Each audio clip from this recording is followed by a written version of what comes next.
Setelah syahadat, alhamdulillah nggak lama kemudian 9/11. Kebayang ya?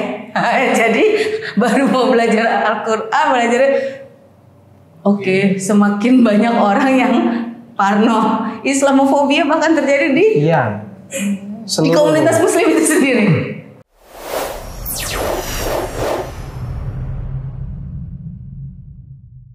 Assalamualaikum warahmatullahi wabarakatuh. Waalaikumsalam warahmatullahi wabarakatuh. Boleh perkenalan dulu Ya. Iya, baik. Ya, bismillahirrahmanirrahim. Assalamualaikum warahmatullahi wabarakatuh. Sekali lagi saya bersyukur alhamdulillah buat kehadiran teman-teman dari Yayasan Baitul Maqdis. Nama saya Anissa Teresia. Lengkapnya kalau dari orang tua itu Teresia Ebena Ezeria Borupardede. Dan alhamdulillah sejak saya bersyahadat Allah izinkan saya menambahkan nama di depan dengan nama Anissa, terinspirasi dari perjalanan saya menemukan kebenaran di surat An-Nisa. Dan saat ini ya saya biasa dipanggil Kak Tere, atau kalau anak-anak yang belajar mengaji bersama biasanya panggil saya Umanisa gitu. Saya sempat baca tuh Kak, kalau Kak Tere ini dari kecil memang kritis ya. Itu benar kan? Boleh di-share? Iya, lagi-lagi sebenarnya tentang kritis itu kan adalah aksi reaksi ya. Jadi ketika ada impuls, kita berpikir, kita mencerna gitu kan. Itu adalah proses, dan sebenarnya setiap manusia dibekali. Makanya ada istilahnya prefrontal cortex ya kalau di dalam otak kita, yang membedakan kita dengan makhluk hidup yang lain. Kalau binatang kan kebanyakan yang berfungsi hanya sistem limbiknya, bahasanya apa? Hanya otak untuk merespon reaksi yang sifatnya spontan. Misalnya kalau kebakar kan kabur gitu ya, misalnya itu paling gampangnya. Tapi untuk menganalisis itu sebenarnya setiap manusia ada. Yaitu tadi prefrontal cortex yang kalau kita sudah menerima kebenaran Islam, kita menjalankan rukun Islam yang kedua ya, yang pertama syahadat, yang kedua sholat. Nah ini activate nih. Kenapa? Karena diaktifat setiap kita sujud. Dan itu sudah terbukti ya dalam berbagai penelitian yang dilakukan oleh laboratorium di universitas kemarin itu, kalau nggak salah Harvard termasuk yang riset ya, bahwa posisi sujud itu posisi paling efektif untuk manusia mengoptimalkan otaknya. Masya Allah gitu. Jadi soal kritis apa enggak, pada akhirnya tergantung kita mau pakai nggak otak kita. Nah itu pertanyaannya. Tapi berarti itu jadi salah satu trigger ya sejak kecil kalau akhirnya sampai akhirnya memilih Islam gitu. Alhamdulillah kita semua kan sebenarnya dalam kegelapan ya, sampai Allah turunkan cahaya Al-Quran, nurun ala nur gitu ya. Makanya alhamdulillah khususnya orang-orang yang diberi kesempatan ya, walaupun orang tuanya nggak mengenal Islam gitu ya, tapi Allah izinkan akalnya berfungsi, hatinya mampu merasa sehingga bisa menjemput keindahan hidayah ya. Jadi Allah terangi kita minadzulumati ilan nur, dari kegelapan menuju cahaya. Itu sebenarnya bukan kita sih sebenarnya. Kita hanya mengoptimalkan tadi bekal-bekal yang sudah Allah kasih. Karena Allah kasih panca indera, Allah kasih akal ya kan, Allah kasih hati gitu. Dipakai enggak? Nah, ketika dipakai, alhamdulillah pasti kita akan diberi kemudahan untuk menjemput cahaya kebenaran itu. Nah, jadi lagi-lagi kalau saya boleh sampaikan bahwa sebenarnya ini semua kalau kita bicara skenario besar sudah ada di Lauh Mahfuz. Tapi seberapa ikhtiar kita untuk menjemput tadi, ibarat cahaya matahari. Kalau kita nggak keluar rumah, mau sampai kapan juga nggak akan kena tuh cahaya matahari. Tapi kalau kita milih untuk bergerak keluar, itu cahaya pasti akan sampai ke kita. Gitu. Kalau Kak Tere sendiri prosesnya gimana? Ketika menjemput Islam atau memilih Islam sebagai way of life? Ya alhamdulillah saya diizinkan sama Allah untuk suka berpikir ya, suka bertanya-tanya, suka merenung, suka kepo gitu ya. Ini kenapa begini, ini kenapa begitu. Termasuk ketika saya membaca kitab yang oleh orang tua saya disampaikan sebagai kitab yang harus diyakini gitu ya, sebagai agama sumber kebenaran agama yang terdahulu. Dan alhamdulillah Allah izinkan saya untuk mempertanyakan gitu ya, mempertanyakan relasi antara satu ayat dengan ayat yang lainnya dan konsepsi-konsepsi besar yang ada di dalam keimanan yang saya dulu diminta yakini oleh orang tua saya gitu ya. Dan ya subhanallah, atas izin Allah, karena saya dari awal itu mempertanyakan positioning lah bahasanya ya, positioning Jesus yang dalam kitab yang dulu saya yakini sebagai kitab suci pun itu juga bisa dibilang cukup ambigu gitu. Jadi alhamdulillah saya diberi Allah pertemuan dengan Al-Quran sebagai kunci kebenaran yang hak, yang benar-benar di dalamnya itu tidak ada kebatilan, tidak ada kebohongan, dan Allah yang jamin dipelihara illa yaumil qiyamah. Tapi sebelum masuk Islam ini kan observasinya cukup lama kayak. Di balik itu juga framing media terhadap Islam sebagai agama yang radikal itu menurut Kak Tere saat itu apa Kak? Iya, jadi sebenarnya kan kalau kita bicara tentang radikalisme gak cuma di Islam, di Kristen juga ada Ku Klux Klan ya kan? Iya kan? Yes. Iya, itu juga kan salah satu bentuk radikalisme gitu ya. Okay. Kalau mau ngomong radikal, Yahudi Farisi kurang radikal apa? Orang ngincer Jesus untuk dibunuh, ya kan? Yep. Kaifayas itu ngapain ya? Kalau misalnya kita baca di dalam Bible kan, malah dia yang mendesain persekusinya Nabi Isa gitu. Nah, ini kan lagi-lagi kita mau lihat dengan kacamata apa? Kalau kita ngomong kacamata objektif, berarti kita harus menelaah sumber hukum yang ada di setiap keyakinan itu gitu kan. Nah, ketika kita menelaah, saya lebih nyaman nyebutnya Bible ya, karena Bible ini kan versi manusianya Injil. Injilnya itu benar dari Allah yang harus kita imani. Itu ada bagian dalam rukun iman yang emang harus kita imani. Ya, Taurat, Zabur, Injil itu memang semua adalah kalam Allah yang disempurnakan dengan Al-Quran. Dan kita memang harus mengimani itu sebagai seorang muslim. Tapi ketika menjadi Bible, ini berarti ada proses derivasi yang akhirnya menjauhkan nas yang asli yang kita nggak tahu lagi, ya kan? Sebelah mana yang asli, sebelah mana yang enggak gitu kan? Karena prosesnya juga kayak kalau baca studi biblika pasti tahu lah gitu ya. Pindah dari bahasa Hebrew, pindah kemudian ke Latin kan, terus jadi Inggris, terus jadi Indonesia, panjang. Itu juga lewat Belanda dulu kan, gitu. Nah, ini berarti kan sebenarnya lagi-lagi kalau buat saya itu tanda buat yang berpikir gitu ya, untuk ditelaah,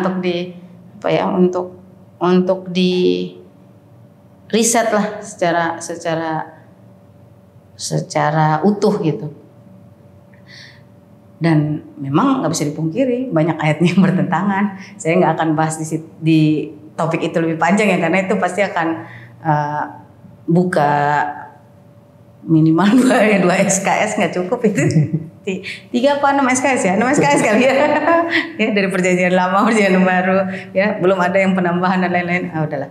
Ya, kita intinya adalah ketika kita melihat konsepsi besarnya bahwa monotheistic religion, tapi in practical not so monotheistic gitu ya, karena pada akhirnya kan ada konsepsi Tritunggal yang Trinitas yang yang memang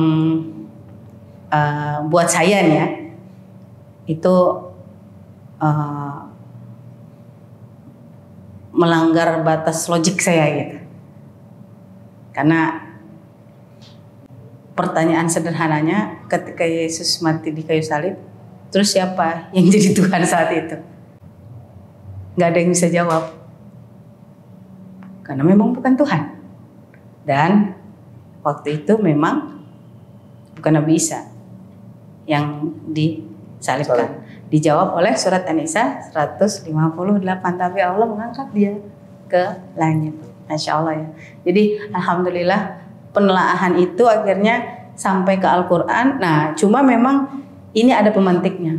Alhamdulillah waktu saya kuliah, teman kuliah saya itu seorang muslimah yang memang background family-nya itu luas lah, nggak muslimah semua gitu ya, atau nggak keluarga muslim semua. Jadi neneknya mualaf gitu. Yes. Jadi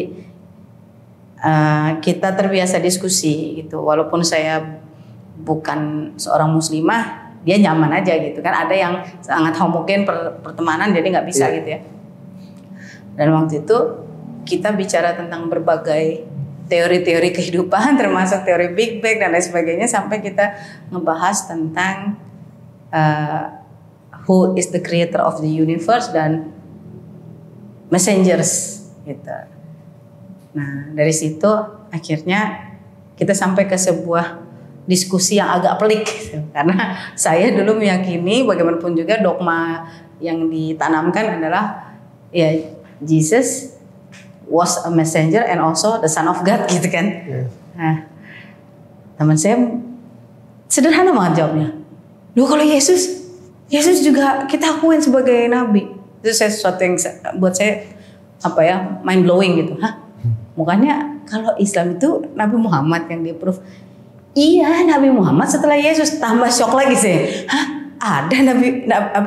Ada Yesus terus Nabi Muhammad. Iya, tapi kita nyebutnya Nabi Isa. Karena yang diyakini di dalam Islam, Yesus bukan Tuhan, tapi messenger. Jadi Nabi Adam alaihissalam sampai Nabi Muhammad SAW itu semua adalah prophets, the messengers of Allah. Tapi the creator of the universe, ya Allah itu. Kan Allah cuma satu. Nah itu menampar saya dan akhirnya saya ingat lagi gitu waktu saya masih kecil saya sering mempertanyakan hal-hal yang kalau kata guru-guru, kata orang tua nggak boleh nanya aneh-aneh gitu kan. Akhirnya ya izin Allah pada saat itu kan juga sudah mulai ada kebebasan ini ya, akses informasi ya, kan zaman reformasi itu saya akhirnya bisa ngakses banyak buku-buku juga waktu itu, buku Profesor Maurice Bucaille, terus Syekh Ahmad Didat juga itu salah satunya saya baca itu ya. Jadi, dan akhirnya saya dipertemukan kan dengan ayat-ayat yang ya mau nggak mau akhirnya buka Quran. Jadi Quran dan dari situ dibaca runut gitu Pak sampai surat An-Nisa tuh saya langsung ini sih nggak mungkin kebetulan gitu. Something must be happens for a reason gitu. Nah. Dan ujungnya di surat An-Nisa 171 itu yang artinya kurang lebih, wahai ahli kitab, janganlah kamu berlebih-lebihan dalam agamamu, sesungguhnya Nabi Isa putra Maryam itu adalah seorang rasul yang diperkuat dengan Roh Kudus, dan jangan katakan Tuhan itu tiga, pok gitu sih habis ditambah gitu. Jadi alhamdulillah lagi-lagi inilah cara skenario dari langit yang membawa saya mengenal pada Al-Quran, dan alhamdulillah habis itu gegar pemikirannya. Saya bilang rasanya otak saya seperti di blender gitu ya, rasanya kayak gitu. Dilumat dengan sempurna gitu. Ya gimana? Satu sisi kita udah menerima banyak informasi yang sampai akhirnya kita yakini itu sebagai suatu kebenaran. Walaupun waktu kecil ada ya kayak reminder masa sih jadilah terang dan jadilah gelap, tapi bintangnya nanti di hari kemudian gitu kan, nggak make sense gitu. Tapi ya itu karena diulang-ulang kan jadilah sebuah data yang dianggap fakta, padahal enggak gitu. Ya izin Allah akal saya masih diaktifasi sehingga saya bisa menerima kebenaran Al-Quran dengan proses yang tidak sederhana. Proses tidak sederhana sebelum syahadat. Ya. Setelah syahadat Kak? Setelah syahadat, alhamdulillah nggak lama kemudian 9/11. Kebayang ya? Jadi baru mau belajar Al-Quran, oke, semakin banyak orang yang parno, Islamofobia bahkan terjadi di komunitas Muslim itu sendiri. Subhanallah. Jadi kayak saya waktu itu mau nyari guru ngaji, kata jangan ke situ. Waktu itu ya masjid di kampus. Kenapa? Nanti kamu direkrut jadi anggota NII. Astagfirullahaladzim. Saya bilang, oke. Ya, karena saya juga masih sangat hijau gitu ya, baru syahadat gitu, pengen tahu lebih banyak. Karena kan ya cuma Al-Quran ya yang menyertai bahasa aslinya gitu, disandingkan gitu ya, maksudnya dibanding agama samawi lainnya ya, kayak kalau di ini kan di Torah, di Talmud itu kan udah bukan alfabet aslinya. Kalau kita belajar juga tuh ya, jadi itu bahasa Hebrew yang kemudian gitu, kayak ejaan barunya gitu, yang aslinya udah nggak ada. Aslinya udah nggak ada. Nggak ada. Aramaik nggak ada, ya kan? Kan kalau bahasa Nabi Isa Aramaik nggak ada juga kan? Kitab Injil Aramaik ada? Nggak ada, gitu. Cuman Al-Quran yang masih terjaga, dan memang itu yang Allah jamin, gitu. Nah, cuman karena waktu itu suddenly 9/11 itu kita juga dari nggak tahu ya, sampai akhirnya kita setelah riset baru tahu kan, semua itu by design ya, ternyata itu desainnya orang-orang yang benci Islam segitunya gitu ya. Bahkan Mossad yang punya ya agenda itu ya, subhanallah. Nah, tapi during that time ya tentu saja akhirnya terseok-seok. 14 tahun lebih saya nggak bisa baca Al-Quran. Jadi saya sampai terdampar di pemikiran-pemikiran sekulerisme yang yang menurut saya cukup ajaib, sampai ke bawah ke feminisme. Nggak ada feminisme Islam sebenarnya gitu, tapi kan ya ke bawah aja gitu, karena banyak baju-baju atau kemasan-kemasan pemikiran sekuler yang di packaging sedemikian rupa gitu. Tapi alhamdulillah Allah kasih lagi tuh, benar-benar pelajaran terberat adalah kehilangan 2 orang tua dalam waktu berturut-turut. Setahun tuh langsung gitu ya, habis mama terus ayah saya. Dan mama saya tuh sebelum pulang pesannya, berjuang bisa di mana aja, karena waktu itu saya masih di parlemen ya, saya sempat di wakil rakyat kan. Terus yang nggak kalah menohok tuh, jadi muslim yang benar ya. Allah. Itu jadi kayak oke, jadi selama ini kayaknya saya belum memperlihatkan kebenaran yang sesungguhnya gitu. Oke, ya, dan itu sebagai sebuah pemantik yang luar biasa. Dan ketika ayah saya meninggal, ayah saya itu qadarullah lebih dulu syahadat dari saya ya. Tapi di ujung hidupnya, wallahu a'lam, saya nggak ngerti deh ininya drama kehidupan apa yang terjadi sama beliau, setback. Meninggal dalam keadaan bukan sebagai muslim gitu. Jadi itu yang buat saya benar-benar jadi peringatan keras. Dan benar kan kalau Rasulullah SAW bilang kan orang yang cerdas adalah orang yang selalu teringat sama kematian dan mempersiapkan diri. Nah, sejak itu akhirnya saya kayak termotivasi penuh gitu ya. Karena kalau nggak belajar bisa jadi saya na'udzubillah gitu ya, itu Allah udah kasih lihat gitu gambarannya gitu ya. Ini diperingatin lewat lisan mama saya jadi muslimah yang benar. Kalau enggak jadi muslimah yang benar, ya sangat mungkin endingnya bapak saya terjadi, bisa aja gitu. It could be, na'udzubillah gitu. Tapi saya kan langsung langsung kayak ya Allah, ya ini pelajaran yang nyata sih gitu ya. Ya kita kan nggak perlu mengalami untuk bisa belajar kan. Ya, dari situ saya minta sama Allah, ya Allah, saya minta tolong tunjukkan, karena saya nggak tahu how to-nya. Dan alhamdulillah pelajaran pertama yang saya dapatkan setelah berserah, saya dimudahkan ketemu guru ngaji tajwid. Dan dari situ my religious, spiritual, ya nggak cuma religious sih, tapi spiritual journey begins gitu. Baru saya sadar bahwa selama ini ya walaupun saya udah diajak kenalan sama Al-Quran, saya belum bersahabat. Makanya habis itu yang Allah desain untuk saya adalah saya belajar Al-Quran terseok-seok. Oh pastinya bedain nun sama ba, subhanallah gitu zaman dulu kan, titik atas titik bawah, apalagi kalau udah disambung lah haula wala quwata illa billah gitu kan.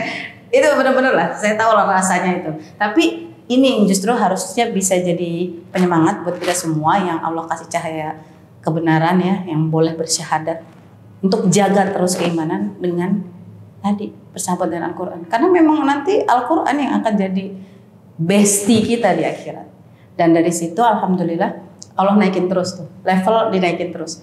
Ya, semakin bisa baca Al-Quran, ketemu sama orang-orang lagi yang juga mencintai Al-Quran, terus sudah mulai masuk ke majelis-majelis ilmu yang lebih mendalam lagi, terus level up sampai akhirnya Allah izinin saya belajar tajwidnya juga dikasih Allah naik lagi gitu ya, dari yang cuman baca Al-Quran hanya baca gitu, terus akhirnya ikut metode yang Utsmani yang pakai kaidah kaidah baca Utsmani, terus sudah mulai belajar sesuai dengan panjang pendeknya segala macam sampai akhirnya mulai masuk ke hafalan, dan itu benar-benar di level up sama Allah.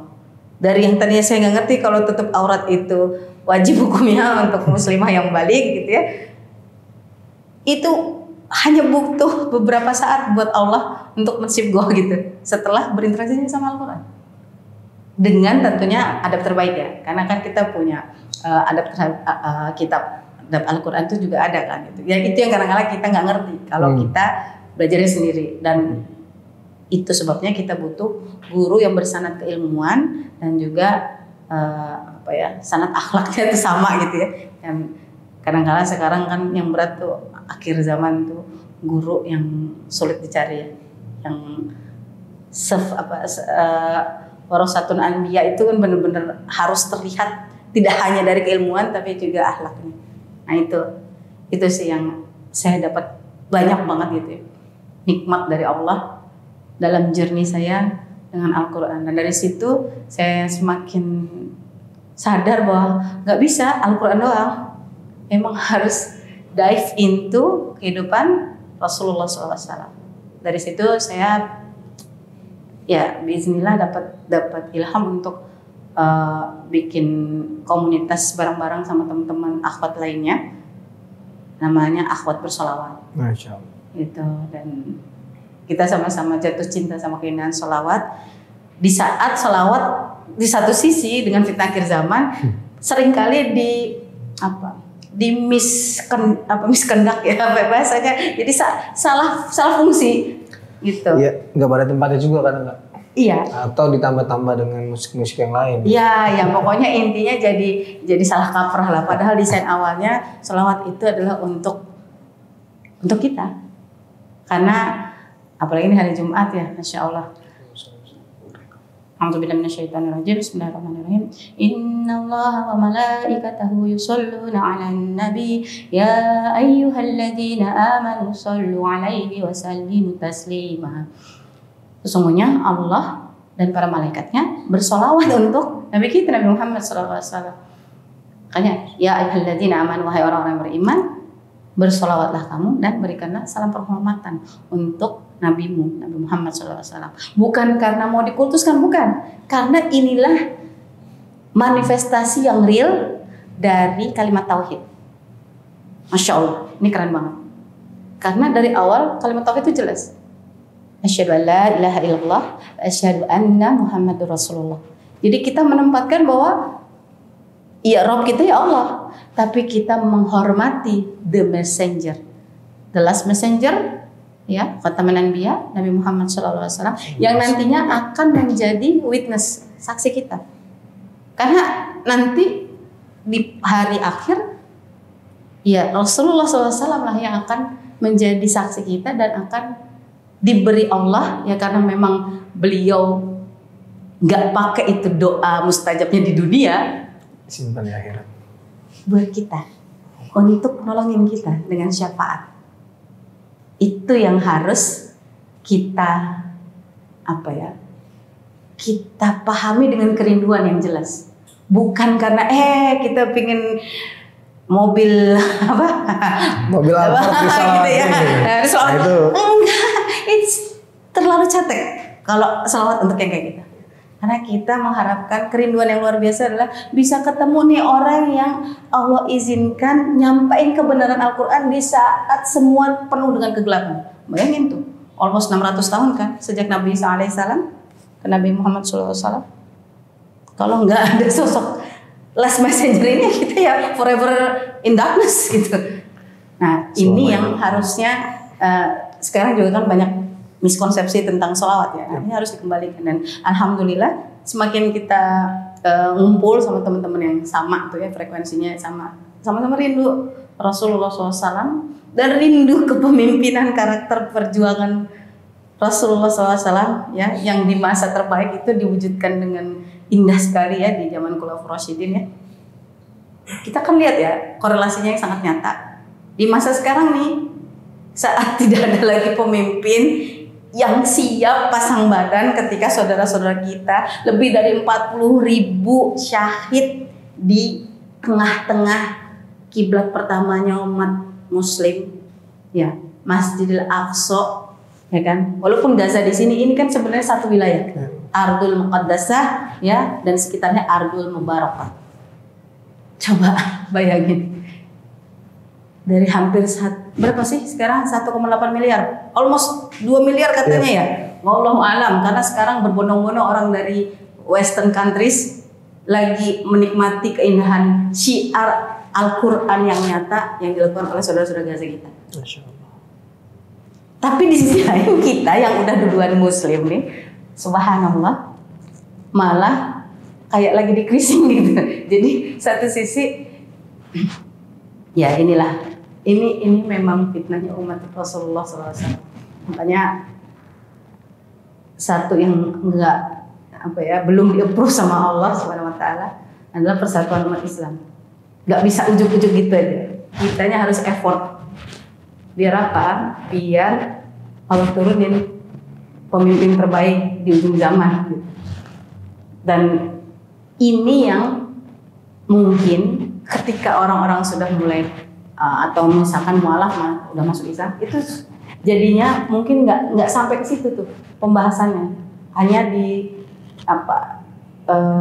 berhenti di gerbangnya. Alhamdulillah udah masuk Islam, terus udah. Padahal rukun Islam itu salah satu manifestasinya kan, gitu. Dan kita aja nggak usah jauh-jauh deh, umat muslim di Indonesia sholat 5 waktu aja kemarin di riset kayaknya nggak nyampe 40% tuh yang ngerjain gitu. Terus bisa baca Al-Quran nggak lebih dari berapa? Kita masih krisis buta Iya, Al-Quran. Kalau nggak salah juga less than 40% gitu. Jadi 26 ya sekitar 26% lah. Jadi di satu sisi kita harus bersyukur, alhamdulillah this is majority Muslim countries ya, compare to other Muslim countries, kita walaupun turun ya, jadi juara 2, kan juara 1, turun terus, itu berarti tanda-tanda yang harus kita analisis ya, gitu. Tapi di sisi lain kita juga nggak bisa gini-gini aja. Gitu. Kalau kita rindu jadi umat Rasulullah SAW yang nanti insya Allah bisa masuk surga bareng-bareng dengan beliau, maka kita juga harus level up dari segi perjuangannya. Rasulullah SAW habis Isra Mi'raj itu sudah siapin roadmap pembebasan Masjidil Aqsa, bahkan sebelum beliau hijrah ya, kan tahun 10 kenabian kan, Isra Mi'raj itu. Hijrahnya kan baru di tahun ke-13. Dan sepanjang 14 tahun setengah Rasulullah SAW itu kiblatnya sholat di ngadepnya Al-Aqsa. Nah ini aja banyak orang yang nggak ngeh gitu, padahal muslim. Nah ini PR kita banyak ya, subhanallah. Tapi saya sih ngelihat ini adalah tiket emas, golden tiket buat siapa aja yang pingin nanti di akhirat diaku ini umatku, ini pengikutku. Nah, bahkan Rasulullah SAW bilang, aku itu saudara, ya kan? Sampai sahabat nanya, bukankah kami saudaramu ya Rasulullah? Kalian sahabatku. Tapi nanti ada orang-orang yang nggak pernah ketemu aku langsung, tapi mereka mengamini risalah yang aku bawa, mengikuti jejakku, bahkan siap tuh ya kayak megang bara api. Nah ini saudara-saudaraku. Coba, kebayang nggak kalau kita bisa connect sedip itu, sedalam itu, secara ruhiyat dengan perjuangan Rasulullah SAW. Pasti kita nggak akan cuma diem aja melihat pembantaian di Gaza masih terus berlangsung dan tidak ada, sampai saat ini tidak ada satupun pemimpin negeri muslim yang siap pasang badan berjuang kirim pasukan untuk melawan Zionis. Nah, mudah-mudahan mualaf-mualaf yang alhamdulillah Allah panggil di negeri ini bisa berlomba-lomba dengan mualaf-mualaf juga yang di negeri-negeri barat mungkin ya, karena subhanallah kemarin lihat yang di Eropa itu kenaikannya 300% katanya sejak 7 Oktober 2023. La haula wala quwwata illa billah. Karena sungguh di Al-Qur'an juga disuruh fastabiqul khairat. Nah, nanti jangan sampai kita nyesel. Mumpung masih ada kesempatan, kita harus gaspol. Mau Islam turunan, Islam tanjakan, pokoknya semuanya harus berlomba-lomba. Karena ujungnya adalah perjuangan memerdekakan kembali Baitul Maqdis, yang di situ ada Masjidil Aqsa, dan Rasulullah SAW bilang kabar baiknya sebelum kiamat nanti di situ. Jadi bukan ngomongin, nah kalau bantuin Palestina terus ntar kiamat, enggak. Justru jaminan dari Allah, siapapun yang berjuang bersama dengan para syahid, para orang-orang siddiq dan syuhada itu nanti akan menjadi saksi buat akhirat. Ya, karena apa? Kemenangan itu janji Allah. Bahwa Fatu Mekah waktu itu di surat Al-Fat kan disebutkan inna fatahna laka fatham mubina, ya, Allah sudah memberikan kemenangan yang nyata untuk Fatu Mekah. Tapi untuk Fatu Baitul Maqdis, Masjidil Aqsa, ya, kiblat pertama, Allah kasih tugas buat siapa? Buat umatnya Rasulullah SAW, suruh berjuang dalam jamaah. Biar apa? Ya biar tadi roadmap yang udah didesain Rasulullah SAW bisa diwujudkan, dan itu terwujud waktu itu. Rasulullah SAW walaupun sudah dipanggil pulang, dilanjutin tuh roadmap oleh Abu Bakar Siddiq radhiyallahu anhu. 2 tahun kemudian beliau dipanggil pulang, dilanjutin lagi. Dan izin Allah, Umar bin Khattab radhiyallahu anhu menikmati dan memetik hasilnya. Allah kasih lihat di masa itu, ya, lewat jaminan Umayyah, Islam benar-benar menjadi agama yang rahmatan lil alamin, melindungi orang-orang dari pada saat itu kan ada orang-orang Nasrani juga ya waktu itu di situ. Itu nggak diperangi. Ahlu jizyah itu, ya ahlu dimah ya, ahlu dimah yang bayar jizyah itu mereka nggak diperangi. Mereka boleh hidup bersama, berdampingan, coexist together di kota Al-Quds Asy-Syarif, ya, Baitul Maqdis yang dianggap suci oleh semua agama samawi. Nah, itulah PR besar kita sekarang. Bagaimana caranya? Berlomba-lomba dalam mencintai Al-Quran dan mengikuti jejak Nabi Muhammad SAW. Nah, tadi kan menarik tuh Kak, ketika Kak Terry bilang bahwa ketika orang sudah memutuskan jadi Islam, lalu ia merasa sudah berada di depan gerbang. Ini PR-nya terkait mualaf juga banyak Kak. Habis syahadat udah tuh buat ngaji Quran, buat ini kadang suka males tuh. Coba Kak dikasih pesan-pesannya Kak. Insyaallah. Ya. Masyaallah, tabarakallah. Ya, bismillahirrahmanirrahim. Ya, sedikit pesan untuk saudaraku sesama orang-orang yang diberikan nikmat cahaya kebenaran, menjadi orang-orang yang dilunakkan hatinya, jadi mualaf, dan kemudian mesti ngapain? Habis syahadat maka yang harus kita lakukan adalah belajar. Menimba ilmu, hukumnya fardu ain. Kita nggak mungkin melakukan amaliyah tanpa ilmu. Dan carilah guru terbaik. Setelah itu kita bersiap-siap. Kenapa?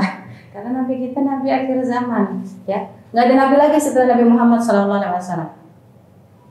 Dan kita memang udah di penghujung zaman. Tanda-tandanya udah keluar semua. Kalau waktu Rasulullah SAW ditanya oleh malaikat Jibril, sebut kapan terjadinya kiamat, Rasulullah SAW bilang yang ditanya tidak lebih tahu daripada yang bertanya. Lalu tunjukkan tanda-tandanya. Nah ini 2 tanda-tanda ini yang paling gampang kelihatan udah kejadian. Orang-orang Baduy yang tadinya bertelanjang kaki, ya jadi para peternak gitu ya. Sekarang berlomba-lomba membangun bangunan tinggi. Coba periksa bangunan paling tinggi ada di mana sekarang? Di Jazirah Arab. Terus yang kedua, seorang hamba sahaya melahirkan, ya seorang budak melahirkan majikannya, tuannya. Sudah semuanya kejadiannya, subhanallah, ya. Tapi nggak usah pusing nanya kapan terjadi, nggak usah, karena Rasulullah SAW sendiri nggak tahu. Tugas kita siap-siap dengan apa? Nadhiru wa basiroh, peringatan dan kabar baik. Peringatannya apa? Yang nggak mau dengerin kebenaran Al-Quran siap masuk neraka. Kabar baiknya apa? Yang mau mengikuti kebenaran Al-Quran, insya Allah ada surga menunggu. Jadi kita harus ngapain? Cintailah Al-Quran yang sudah menjadi jawaban dari pertanyaan kita selama ini. Insya Allah, khairukum man ta'allama al-Qur'ana wa 'allama. Sebaik-baik kalian adalah orang yang belajar dan mengajarkan Al-Quran. Bismillah, Allahumma hamna bil Quran. Semoga kita semua bisa pulang ke jannah, berlomba-lomba naik ke langit tertinggi sesuai dengan bacaan Al-Quran kita. Dan insya Allah kita bisa lihat keindahan Rabb kita Allah Subhanahu Wa Taala, dan bisa sekafir sama Rasulullah SAW, para sahabat dan semua orang-orang yang dicintai Allah. Amin amin ya rabbal alamin.